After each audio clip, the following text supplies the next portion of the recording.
अक्सर आप लोग इन दिनों दिल्ली में जगह जगह G20 के बड़े बड़े बैनर देखे होंगे। आखिर इसका उद्देश्य क्या है और ये काम कैसे करता है? 9 और 10 सितंबर को दिल्ली में G20 का शिखर सम्मेलन हो रहा है। इसके लिए सरकार और पुलिस दोनों ने कमर कस रखी है। G20 की इस बैठक के दौरान राजधानी दिल्ली में कई बड़ी बड़ी शख्सियतें मौजूद रहेंगी। तो आइए जानते हैं G20 की सारी अहम बातें। ये ग्रुप क्या है, क्यों बना, इसमें कौन कौन से देश हैं और सबसे जरूरी सवाल, इस ग्रुप की इतनी अहमियत क्यों है? G20 अपने नाम से ही साफ है कि यह 20 देशों का एक समूह है।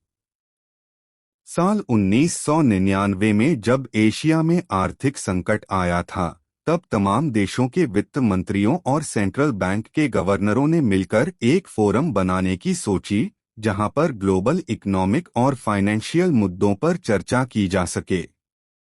कुछ साल बाद 2007 में पूरी दुनिया पर आर्थिक मंदी का साया मंडरा रहा था। ऐसे में G20 के लेवल को और ऊपर उठाया गया। इसे वित्त मंत्रियों के लेवल से ऊपर उठाकर हेड ऑफ स्टेट के लेवल का बना दिया गया। यानी इस बैठक में अब तमाम देशों के राष्ट्राध्यक्ष हिस्सा लेंगे। इस तरह से G20 की पहली बैठक साल 2008 में अमेरिका के वॉशिंगटन में हुई। अब तक इसकी कुल 17 बैठकें हो चुकी हैं। भारत इसकी 18वीं बैठक की मेजबानी करने जा रहा है। वैसे तो इस ग्रुप का फोकस अर्थव्यवस्था से जुड़े मुद्दों पर चर्चा करना रहा है, लेकिन वक्त के साथ इसका दायरा बढ़ता रहा। इसमें टिकाऊ विकास, स्वास्थ्य, कृषि, ऊर्जा, पर्यावरण, जलवायु परिवर्तन और भ्रष्टाचार विरोधी जैसे मुद्दे भी जुड़ते चले गए। G20 कितना ताकतवर ग्रुप है?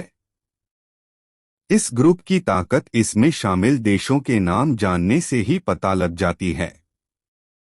G20 ग्रुप में 19 देश अर्जेंटीना, ऑस्ट्रेलिया, ब्राजील, कनाडा, चीन, France, Germany, Bharat, Indonesia, Italy, Japan, Republic of Korea, Mexico, रूस, सऊदी अरब, दक्षिण अफ्रीका, तुर्की, यूनाइटेड किंगडम और अमेरिका शामिल हैं। इसके साथ ही इस ग्रुप का 20वां सदस्य है यूरोपियन यूनियन, यानी यूरोप के देशों का मजबूत समूह। इसके अलावा हर साल अध्यक्ष देश कुछ देशों और संगठनों को मेहमान के तौर पर भी आमंत्रित करता है। जैसे इस बार भारत ने बांग्लादेश, मिस्र, Mauritius, Netherlands, Nigeria, Oman, Singapore, Spain और यूएई को बुलाया है। G20 की ताकत का अंदाजा इस बात से भी लगाया जा सकता है कि इसके सदस्य देशों के पास दुनिया की 85% GDP, 75% ग्लोबल ट्रेड, दुनिया की 2/3 आबादी है। ऐसे में इस सम्मेलन में लिया गया फैसला दुनिया की इकोनॉमी पर बड़ा असर डाल सकता है। ये G20 कैसे काम करता है? दरअसल जिस भी देश को G20 की अध्यक्षता मिलती है, वह उस साल G20 की बैठकें आयोजित करवाता है।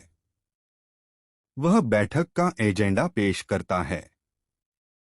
इसके अलावा G20 दो समानांतर ट्रैक पर काम करता है।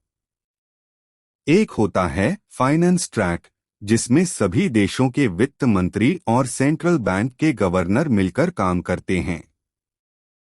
दूसरा होता है शेरपा ट्रैक, जिसमें हर देश का एक शेरपा लीड होता है। शेरपा असल में उन्हें कहा जाता है जो पहाड़ों में किसी भी मिशन को आसान करने का काम करते हैं। G20 के शेरपा लीड भी अपने अपने देश के प्रमुख का काम आसान करने का जिम्मा उठाते हैं। सभी सदस्य देशों के शेरपा बैठकों के जरिए अलग अलग मुद्दों पर आपसी सहमति बनाने की कोशिश करते हैं। सवाल है कि G20 की अध्यक्षता कैसे मिलती है? ये तो हम सभी को पता है कि इस बार भारत G20 की अध्यक्षता कर रहा है। लेकिन ये अध्यक्षता मिलती कैसे है? क्योंकि हर कोई इसकी अध्यक्षता करना तो चाहेगा ही। दरअसल G20 के अध्यक्ष का फैसला ट्रोइका यानी एक तिकड़ी से तय होता है। इसमें पिछले, वर्तमान और भविष्य के अध्यक्ष देश शामिल होते हैं। इसे ही ट्रोइका कहते हैं। जैसे इस बार ट्रोइका में इंडोनेशिया जो पिछली बार अध्यक्ष था, भारत जो अभी वर्तमान में अध्यक्ष है और ब्राजील जो अगला अध्यक्ष होगा, ये तीनों देश शामिल हैं। आखिर G20 की बैठक से क्या फायदा? आखिर में सबसे जरूरी सवाल कि इस G20 की बैठक से हमें और आपको क्या फायदा हो सकता है। देखिए, यह तो हम समझ गए कि यह कितना मजबूत ग्रुप है।